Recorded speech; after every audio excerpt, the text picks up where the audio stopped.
So it's The Magician's Nephew by C.S. Lewis. Chapter 4. The Bell and the Hammer. There was no doubt about the magic this time. Down and down they rushed, first through darkness, and then through a mass of vague and whirling shapes, which might have been almost anything. It grew lighter. Then suddenly they felt that they were standing on something solid. A moment later everything came into focus, and they were able to look about them. "What a queer place," said Diggory. "I don't like it," said Polly with something like a shudder. What they noticed first was the light. It wasn't like sunlight, and it wasn't like electric light, or lamps, or candles, or any other light that they had ever seen.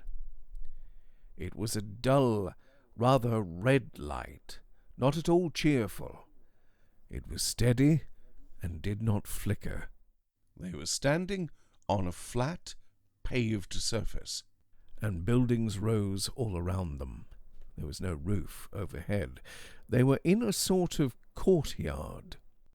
The sky was extraordinarily black, a blue that was almost black. When you could see that sky, you wondered that there should be any light at all. "It's very funny weather here," said Diggory. "I wonder if we've arrived just in time for a thunderstorm or an eclipse." "I don't like it," said Polly. Both of them, without quite knowing why, were talking in whispers, and though there was no reason why they should still go on holding hands after their jump, they didn't let go. The walls rose very high all round that courtyard. They had great many windows in them, windows without glass, through which you could see nothing but black darkness. Lower down there were great pillared arches, yawning blackly like the mouths of railway tunnels.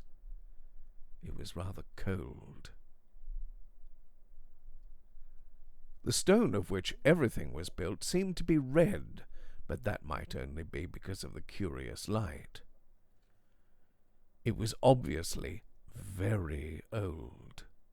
Many of the flat stones that paved the courtyard had cracks across them.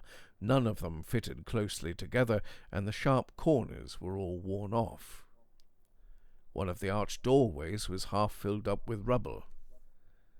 The two children kept on turning round and round to look at different sides of the courtyard. One reason was that they were afraid of somebody or something looking out of all those windows at them when their backs were turned. "Do you think anyone lives here?" said Diggory at last, still in a whisper. "No," said Polly. "It's all in ruins. We haven't heard a sound since we came." "Let's stand still and listen for a bit," suggested Diggory. They stood still and listened, but all they could hear was the thump, thump of their own hearts. This place was at least as quiet as the wood between worlds, but it was a different kind of quietness. The silence of the wood had been rich and warm.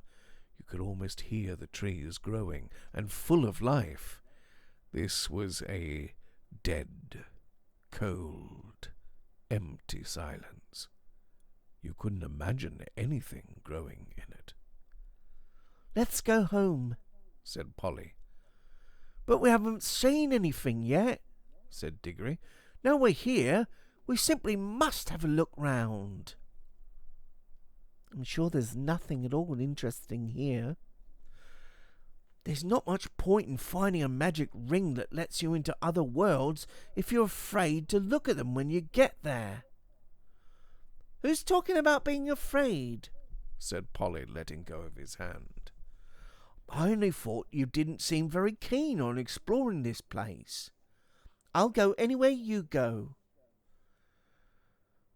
We can get away the moment we want to, said Diggory. Let's take off our green rings and put them in our right-hand pockets. All we've got to do is remember that our yellow is in our left-hand pockets. You can keep your hand as near as your pocket as you like, but don't put it in or you'll touch the yellow and vanish. They did this and went quietly up one of the big arched doorways which led into the inside of the building. When they stood on the threshold and could look in, they saw it was not so dark inside as they had thought at first. It led into a vast, shadowy hall, which appeared to be empty, but on the far side there was a row of pillars with arches between them, and through those arches there streamed in some more of the same tired-looking light. They crossed the hall, walking very carefully for fear of the holes in the floor or of anything lying about that might trip them over. It seemed a long walk. When they had reached the other side, they came out through the arches and found themselves in another and larger courtyard. That doesn't look like a very safe place, said Polly, pointing at a place where the wall bulged outward and looked as if they were ready to fall over into the courtyard. In one place a pillar was missing between two arches, and the bit that came down to where the top of the pillar ought to have been hung, there was nothing to support it. Clearly the place had been deserted for hundreds, perhaps thousands of years. If it's lasted till now, I suppose it'll last a bit longer, said Diggory. But we must be very quiet. You know, a noise sometimes brings things down, like an avalanche in the Alps. They went on out of that courtyard into another doorway, and up a great flight of steps, and through vast rooms that opened out of one another till you were dizzy with the mere size of the place. Every now and then they thought they were going to get out into the open and see what sort of country lay round the enormous palace. But each time they only got into another courtyard. They must have been magnificent places when everyone was still living there. In one there had been a fountain. A great stone monster with wide spread wings stood with its mouth open, and you could see still a bit of piping at the back of the mouth, out of which the water used to pour. Under it was a wide stone basin to hold the water, but it was as dry as a bone. In other places there were dry sticks of some sort of crumbling plant, which had wound itself round the pillars and helped to pull some of them down, but it had died long ago. And there were no ants or spiders or any other living things you expect to see in a ruin. And where the dry earth showed between broken flagstones, there was no grass or moss. It was all so dreary, and all so much the same, that even Diggory was thinking they'd better put on their yellow rings and get back to the warm, green living forest of the in-between place, when they came on two huge doors of some sort of metal that might possibly be gold. One stood a little ajar, so, of course, they went to look in. Both stared back and drew a long breath, for here at last was something worth seeing. For a second, They thought the room was full of people, hundreds of people, all seated and all perfectly still. Polly and Diggory, as you may guess, stood perfectly still themselves for a good long time, looking in. But presently they decided that what they were looking at could not be real people. There was not a movement, nor the sound of a breath among them all. They were like the most wonderful waxworks you ever saw. This time Polly took the lead. There was something in this room which interested her more than it interested Diggory. All the figures were wearing magnificent clothes. Now, if you're interested in clothes at all, you could hardly help yourself going in to see them closer. And the blaze of their colours made this room look not exactly cheerful, but at any rate rich and majestic after all the dust and emptiness of the others. It had more windows, too, and it was a good deal lighter. I can hardly describe the clothes. The figures were all robed and had crowns on their heads. Their robes were of crimson and silvery grey and deep purple and vivid green. And there were patterns and pictures of flowers and strange beasts in needlework all over them. Precious stones of astonishing size and brightness stared from their crowns and hung in chains round their necks and peeped out from all the places where anything was fastened. "Why haven't all these clothes all rotted away long ago?" asked Polly. "Magic," whispered Diggory. "Can't you feel it? I bet this whole room was just stiff with enchantments. I could feel it the moment we came in. Any one of these dresses would cost hundreds of pounds," said Polly. But Diggory was more interested in the faces, and indeed these were well worth looking at. The faces sat in their stone chairs on each side of the room, and the floor was left free down the middle. You could walk down and look at the faces in turn. "They were nice people, I think," said Polly. Diggory nodded. All the faces they could see were certainly nice. Both the men and women looked kind and wise, and they seemed to come of a handsome race. But after the children had gone a few steps down the room, they came to faces that looked very different. These were very solemn faces. You felt you had to mind your P's and Q's if you had ever met living people who looked like that. When they had gone a little further, they found themselves among faces they didn't like. This was about the middle of the room. The faces here looked very strong and proud and happy, but they looked cruel. A little further on, they looked crueler. Further on again, they were still cruel, but they no longer looked happy. They were even despairing faces, as if the people they belonged to had done dreadful things and also suffered dreadful things. The last figure of all was the most interesting. A woman, even more richly dressed than the others, very tall, but every figure in that room was taller than people of our world, with a look of such fierceness and pride that it took your breath away. Yet she was beautiful, too. Years afterwards, when he was an old man, Diggory said he had never in all his life known a woman so beautiful. It is only fair to add that Polly always said that she couldn't see anything particularly specially beautiful about her.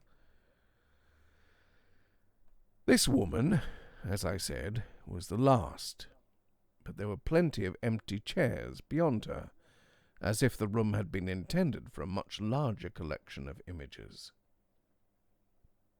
I do wish we knew the story behind all of this, said Diggory. Let's go back and look at that table sort of thing in the middle of the room. The thing in the middle of the room was not exactly a table. It was a square pillar about 4 feet high, and on it there rose a little golden arch, from which there hung a little golden bell, and beside this there lay a little golden hammer to hit the bell with. I wonder, said Diggory. Thank you, my friend, for that tip, and thank you everyone else for the tips as well. Yes, I think some people know who this is, but still, let's move on. There seems to be something written here, said Polly, stooping down and looking at the sign of the pillar. By gum, so there is, said Diggory, but of course we shan't be able to read it. Shan't we? I'm not so sure, said Polly. They both looked at it hard. As you might have expected, the letters cut in the stone were strange. But now a great wonder happened. For as they looked, though the shape of the strange letters never altered, they found that they could understand them. If only Diggory had remembered what he himself had said just a few moments ago, that this was an enchanted room, he might have guessed that the enchantment was beginning to work. But he was too wild with curiosity to think about that. He was longing more and more to know what was written on the pillar, and very soon they both knew. What it said was something like this. At least, this is the sense of it, though the poetry, when you hear it, was much better than this. Make your choice, adventurous stranger. Strike the bell and bide the danger, or wander till it drives you mad. What would have happened if you had? No fear, said Polly. We don't want any danger. Oh, but don't you see it's no good, said Diggory. We can't get out of here now. We shall always be wondering what else would have happened if we'd struck the bell. I'm not going to go home to be driven mad by always thinking of that. No fear. Don't be silly, said Polly, as if anyone would. What does it matter what would have happened? I expect anyone who's come as far as this is bound to go on wondering till it sends them dotty. That's the magic of it, you see. I can feel it beginning to work on me already. Well, I don't, said Polly crossly, and I don't believe you do either. You're just putting it on. That's all you know, said Diggory. It's 'cause you're a girl. Girls never want to know anything but gossip and rot about people getting engaged. You looked exactly like your uncle when you said that, said Polly. Why can't you keep to the point, said Diggory. What we're talking about is this. How exactly like a man, said Polly in a very grown-up voice, but she added hastily in her real voice, and don't you just say I'm like a woman, or you'll be a beastly copycat. I would never dream of calling a kid like you a woman, said Diggory loftily. Oh, I'm a kid, am I? Said Polly, who was now in a real rage. Well, you needn't be bothered by having a kid with you any longer then. I'm off. I've had enough of this place. And I've had enough of you too, you beastly, stuck-up, obstinate pig.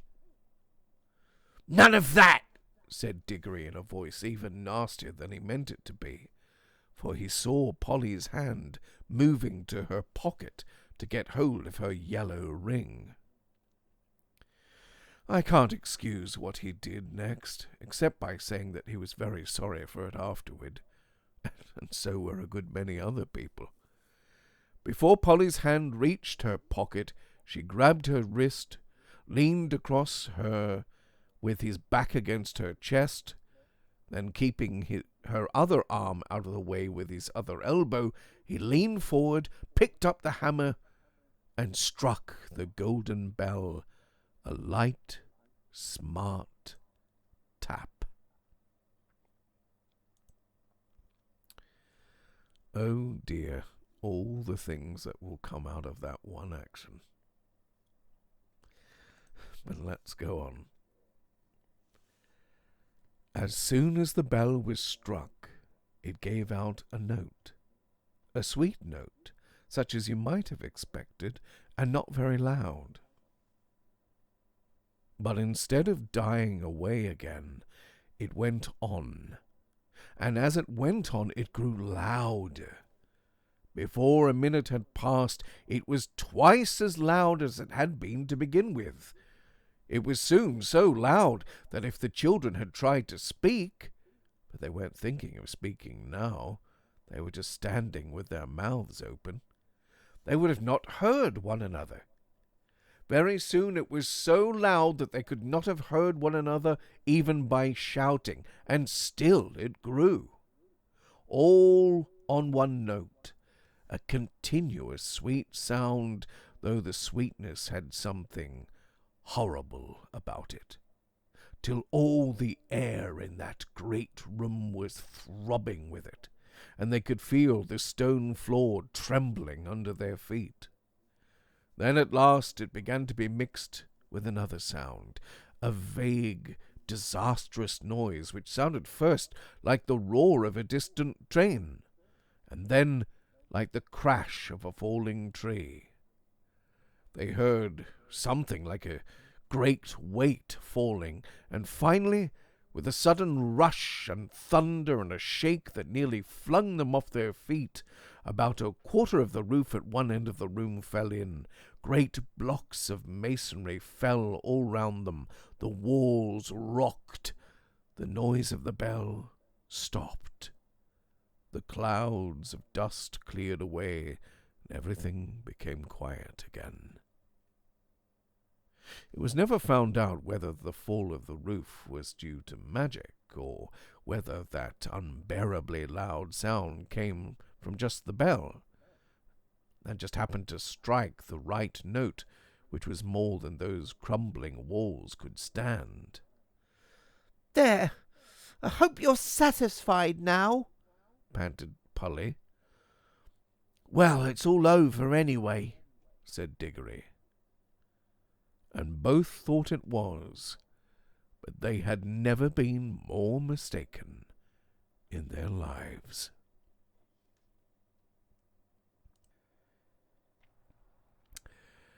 With Chapter 5, The Deplorable Word. The children were facing one another across the pillow where the bell hung, still trembling, though it no longer gave out any note. Suddenly they heard a soft noise from the end of the room, which was still undamaged. They turned quick as lightning to see what it was. One of the robed figures, the furthest off one of all, the woman whom Diggory thought so beautiful, was rising from its chair. When she stood up, they realized that she was even taller than they had thought. And you could see at once, not only from her crown and robes, but from the flash of her eyes and the curve of her lips, that she was a great queen. She looked round the room and saw the damage and saw the children, but you could not guess from her face what she thought of either, or whether she was surprised. She came forward with long, swift strides. "Who has awakened me? Who has broken the spell?" she asked.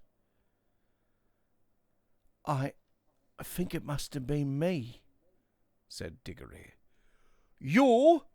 Said the Queen, laying her hand on his shoulder, a white, beautiful hand, but Diggory could feel that it was as strong as steel pincers. You? But you are only a child, a common child. Anyone can see at a glance that you have no drop of royal or noble blood in your veins. How did such as you dare to enter this house? We've come from another world by magic, said Polly, who thought it was high time the Queen took some notice of her, as well as Diggory. Is this true? Said the Queen, still looking at Diggory, and not giving Polly even a glance. Yes, it is, said he. The Queen put her other hand under his chin and forced it up, so that she could see his face better. Diggory tried to stare back, but as soon as he had to let his eyes drop. There was something about hers that overpowered him. After she had studied him for well over a minute, she let go of his chin and said, "You are no magician. The mark of it is not on you. You must be only the servant of a magician. It is on another's magic that you have travelled here." "It's my Uncle Andrew," said Diggory. At the moment, not in the room itself, but from somewhere very close, there came first a rumbling, then a creaking, and then a roar of falling masonry, and the floor shook. "There is great peril here," said the Queen. "The whole palace is breaking up. If we are not out of here in a few minutes, we shall be buried under the ruin." She spoke as calmly as if she had been merely mentioning the time of day. "Come," she added, and held out a hand to each of the children. Polly, who was disliking the Queen and feeling rather sulky, would not have let her hand be taken if she could have helped it. But though the Queen spoke so calmly, her movements were as quick as thought. Before Polly knew what was happening, her left hand had been caught in a hand so much larger and stronger than her own that she could do nothing about it. "This is a terrible woman," thought Polly. "She's strong enough to break my arm with one twist. And now she's got my left hand, I can't get at my yellow ring. If I try to stretch across and get my right hand into my left pocket, I might be able to reach it before she asked me what I was doing. Whatever happens, we mustn't let her know about the rings. I do hope Diggory has the sense to keep his mouth shut. I wish I could get word with him alone." The Queen led them out of the Hall of Images, into a long corridor, and then along a whole maze of halls and stairs and courtyards. Again and again they heard parts of the great palace collapsing, sometimes quite close to them. Once a huge arch came thundering down only a moment after they had passed through it. The Queen was walking quickly. The children had to trot to keep up with her, but she showed no sign of fear. Diggory thought, "She's wonderfully brave and strong. She's what I call a queen. Do hope she's going to tell us the story of this place." She did tell them of certain things as they went along. "That is the door to the dungeons," she would say, or "That passage leads to the principal torture chambers," or "That was the old banqueting hall where my great-grandfather bade 700 nobles to a feast, and killed them all before they had drunk their fill. They had had rebellious thoughts. They came at last into a hall larger and loftier than any they had yet seen. From its size, and from the great doors at the end, Diggory thought that now at last they must be coming to the main entrance. In this he was quite right. The doors were dead black, either ebony or some black metal which is not found in our world. They were fastened with great bars, most of them too high to reach and all too heavy to lift. He wondered how they would get out. The Queen let go of his hand and raised her arm.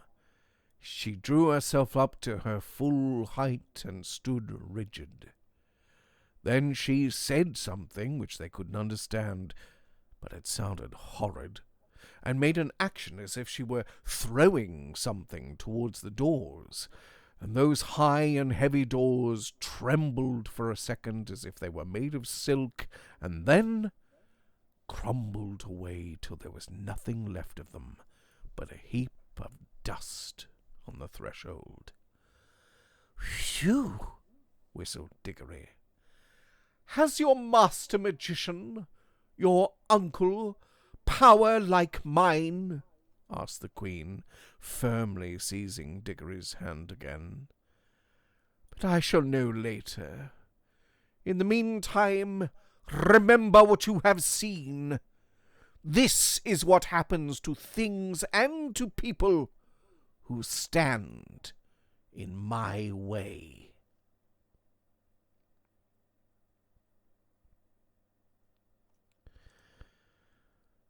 Much more light than they had yet seen in that country was pouring in through the now empty doorway, and when the Queen led them out through it, they were not surprised to find themselves in open air. The wind that blew in their faces was cold, yet somehow stale. They were looking from a high terrace, and there was a great landscape spread out before them. Low down and near the horizon hung a great red sun, far bigger than our sun. Diggory felt at once that it was also older than ours, a sun near the end of its life, weary of looking down upon that world. To the left of the sun and higher up there was a single star, big and bright. Those were the only two things to be seen in the dark sky. They made such a dismal group. And on the earth, in every direction, as far as the eye could reach, there spread a vast city, in which there was no living thing to be seen, and all the temples, towers, palaces, pyramids, and bridges cast long, disastrous-looking shadows in the light of that withered sun. Once a great river had flowed through the city, but the water had long since vanished, and it was now only a wide ditch of grey dust.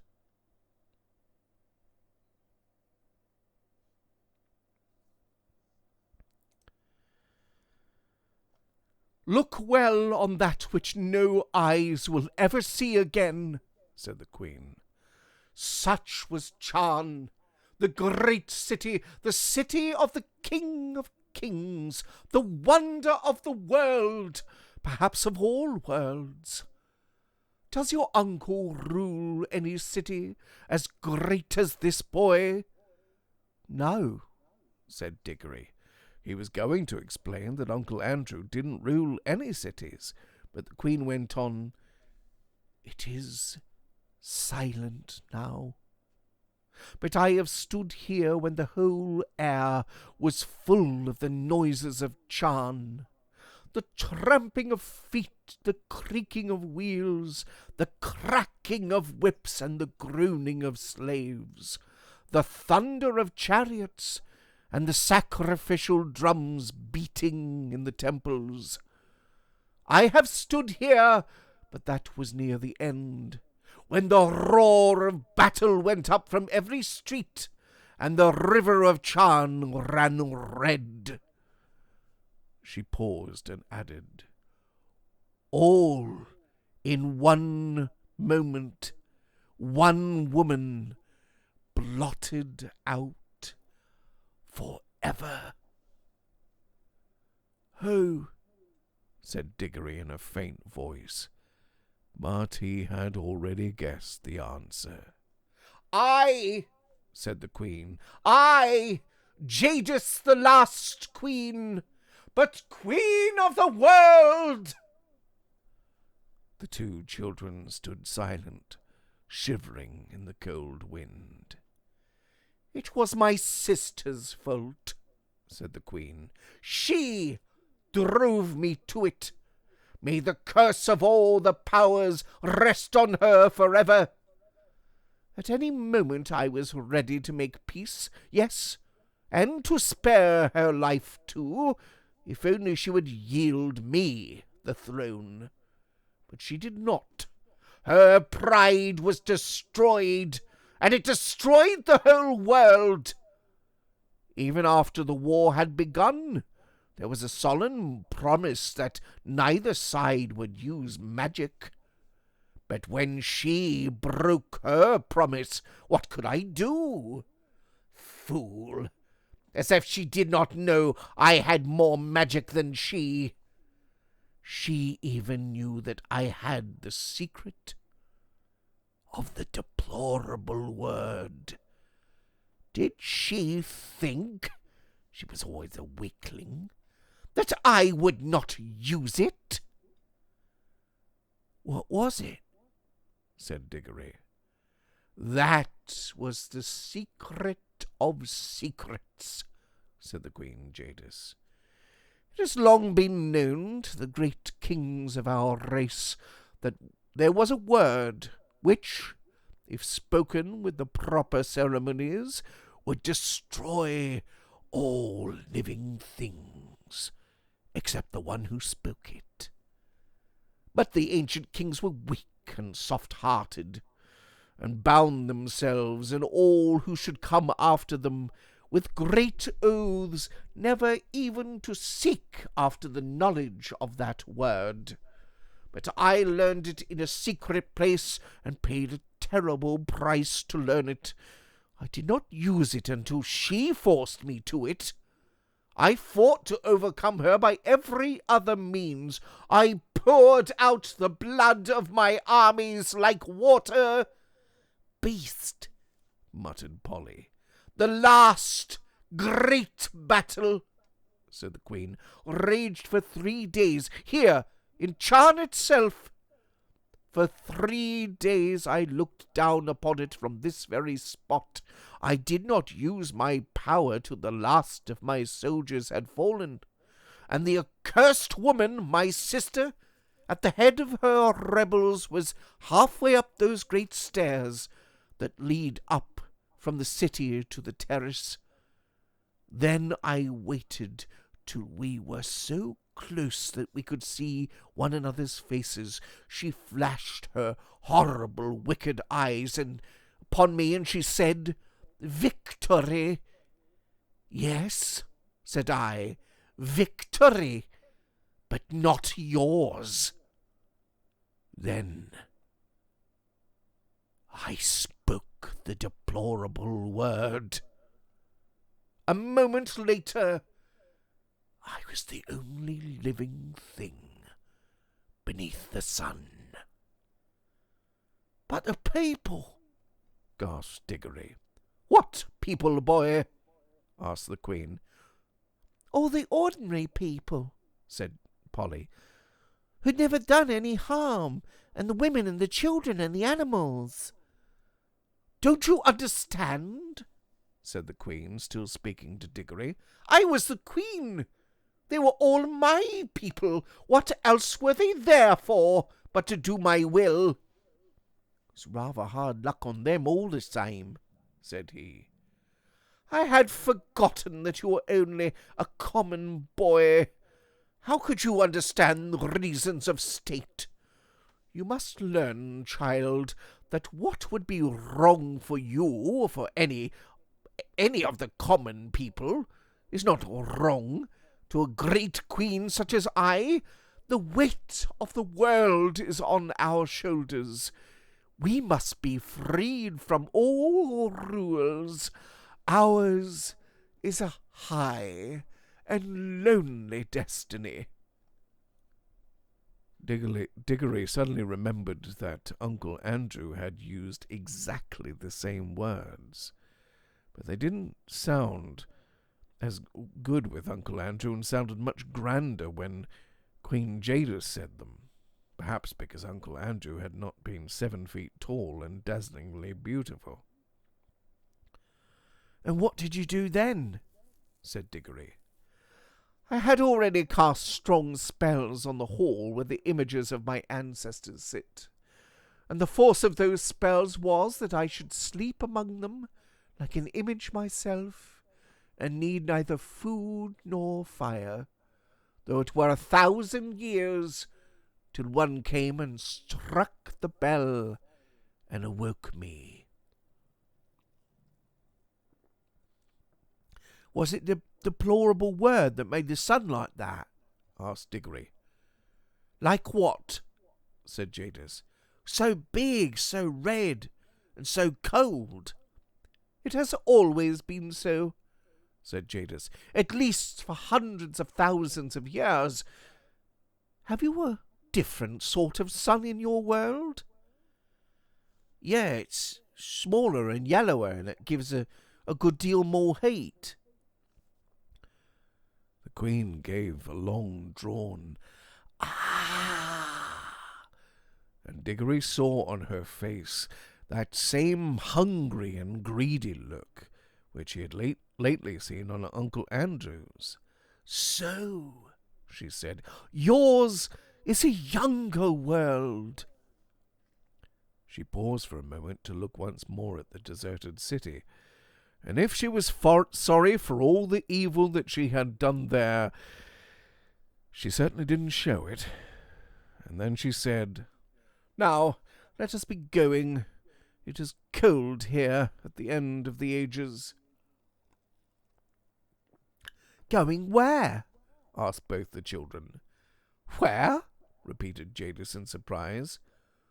To your world, of course. Polly and Diggory looked at each other aghast. Polly had disliked the Queen from the first, and even Diggory, now that he had heard the story, felt that he had seen quite as much of her as he wanted. Certainly she was not at all the sort of person one would like to take home. And if they did like, they didn't know how they could. What they wanted was to get away themselves. But Polly couldn't get at her ring because, of course, Diggory couldn't go without her. Diggory had got very red in the face and stammered, Oh, our world? I didn't know you wanted to go there.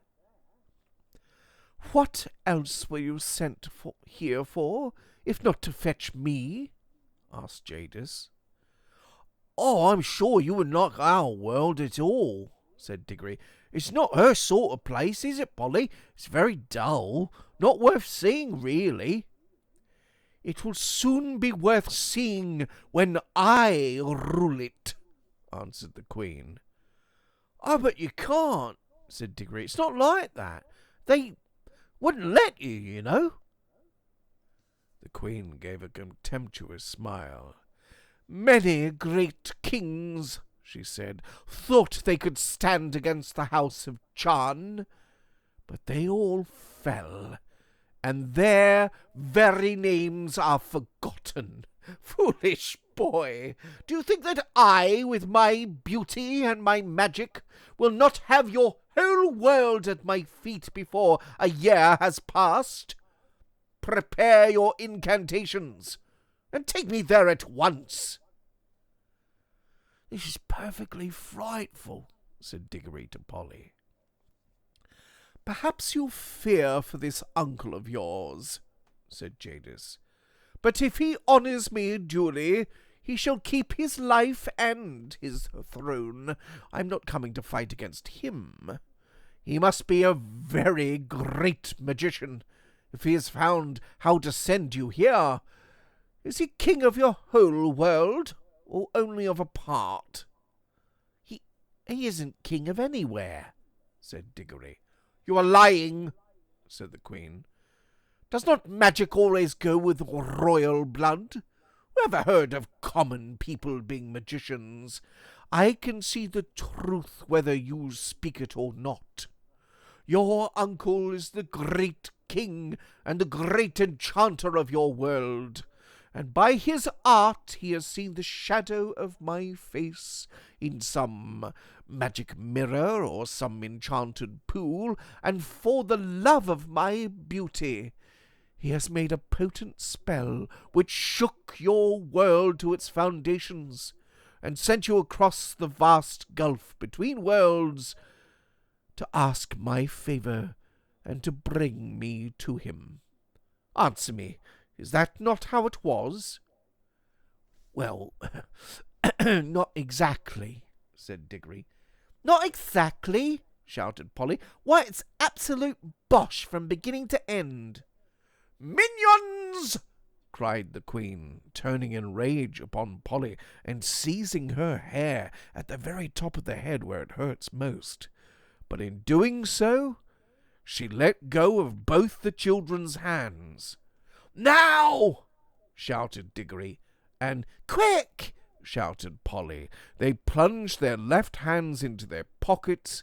They did not even need to put the rings on their fingers. The moment they touched them, the whole of that dreary world vanished from their eyes, and they were rushing upward, and a warm green light was growing nearer overhead.